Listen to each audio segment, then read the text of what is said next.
Gosh, Ellie, the last time I saw you was last year at the Fierce Women in Media panel. Hey TC, I know, it's been so long. You look well though. Thank you, so do you.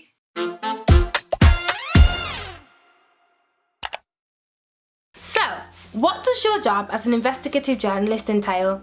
Speaking to people about their experiences, digging into stories to try and find out the truth, and exposing wrongdoing. Why did you become involved in investigative journalism? I decided to become involved in investigative journalism because I was always really nosy, and I used to ask loads of questions and I always wanted to know more. And I used to love writing. English was my favourite subject when I was at school, and so I thought that journalism was maybe a good career for me to try and get into. So I decided to study English when I went to university and try and make a career from there.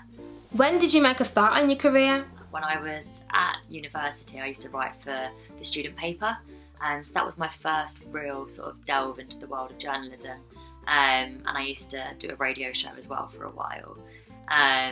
So I started that when I was probably 18, 19, and then when I left uni, I went and did an NCTJ, which is a course in journalism in London. So I started that when I was 21 and finished when I was 22, and that's when I started writing as a freelance journalist. So what are the top 3 skills that you would recommend to become an investigative journalist?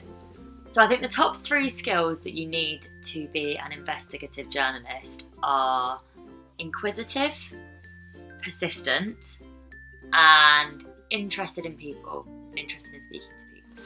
Who helped you? Probably someone called Rory, who was the executive producer on the very first programme that I had commissioned for the BBC. So at the time I was writing for newspapers and magazines, and I didn't really have any experience. Well, I didn't have any experience at all actually in broadcast or in TV. And Rory got in contact with me about a story that I'd written and was interested in trying to turn it into a documentary. And that never ended up happening because one thing you'll learn if you do get into TV is that you get lots of setbacks before things actually take off. And so we came up with some new ideas, and from there, Ellie Undercover, which was the first series that I had commissioned for the BBC, we got that over the line. So yeah, he really took a bit of a punt on me and helped me out by getting me that first job. Also Chloe, who was the director who worked on that film with me, really helped me because I had no experience in TV. I wasn't used to being filmed. I actually never really wanted to have a career on camera, so I found the whole thing really nerve-wracking. And she really helped me through that and helped me to learn how to become a presenter and how to transfer my skills from written journalism into TV journalism.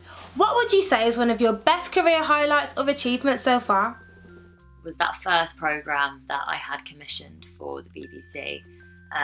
So it was called Rent for Sex, and it was an undercover programme that we made about landlords who were exploiting particularly young women and offering them free accommodation in exchange for sexual favours. And I think the moment when I saw the finished film was really surreal, and to think that it was actually going to be something that went on TV, I found quite difficult to get my head round. That was really exciting, and I think just also when I get messages after my films go out and people say that they watched them and they resonated with them, or that I've helped them in some way by either letting them know that they're not the only person that might have experienced something that we've looked into, or by teaching them about something they didn't know about before, then I think that that makes it all really worthwhile. What would you say has been one of your biggest learning curves so far, and what did you learn from this? Probably making that transition from written journalism into TV journalism, because it's even though you use the same skills, and when you're investigating something, you're always going to have to be looking behind the story and asking a certain type of question, and really digging into the information that you've got. I think that the way you do it for TV can be quite different, and the questions you ask can be a little bit different sometimes. And I think getting used to being on camera and getting used to feeling natural when someone was filming me took a little while. and I'm still learning now as well. So I think that, yeah, probably that's the biggest thing that I've had to learn. What's your ultimate career goal?